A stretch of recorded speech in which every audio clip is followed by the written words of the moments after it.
For Barrie Innisfil. Thank you, Speaker. During the last election, the Premier was very clear.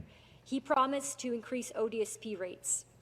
Can the Minister of Community and Social Services confirm here today that, in fact, we will be helping the most vulnerable and we will be increasing the ODSP rates? Thank you. And to reply, the Minister of Children, Community and Social Services. Thank you, Speaker, and thank you for the question. Our government is supporting those who need it most, addressing this current period of economic uncertainty and preparing for future ones. And that's why we're making the largest increase to ODSP rates in decades. We understand that due to global factors, inflation is rising. And that's why, in our 2022 budget, we are aligning ODSP rates with inflation, so that when the cost of living increases during times of high inflation, rates will too. It is important to our government that the people of Ontario are able to pay for life's essentials, especially our most vulnerable. Thank you.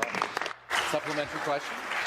Thank you to the Minister for that answer, and she knows that it's really only part of the equation.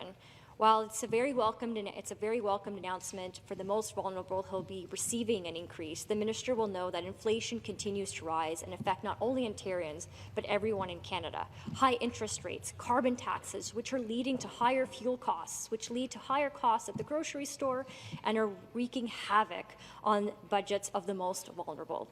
Can the Minister highlight what actions she will be taking to ensure that those who rely on ODSP can expect more stable consistency on fiscal outcomes, and that the Minister will confirm that she'll be considering making inflation part of the equation with respect to how we govern ODSP rates and how we pay them out in this province? Thank you. Minister. Thank you again for the question. It really is an honour to stand here in the House and speak to this historic investment in social assistance that ties into our work to modernize social assistance to better support the people who rely on it. Our investment to align ODSP with inflation means that annual spending to meet inflation will occur. And that's on top of regular annual funding, like the $8.9 billion in payments issued in 2021-2022. This is more money in the pockets of people who need it most, to spend on the essentials of life. And upon passage of the budget, the increase of ODSP rates and their alignment with inflation would be implemented for September, with recipients receiving the new rates from then on. Thank you for the question.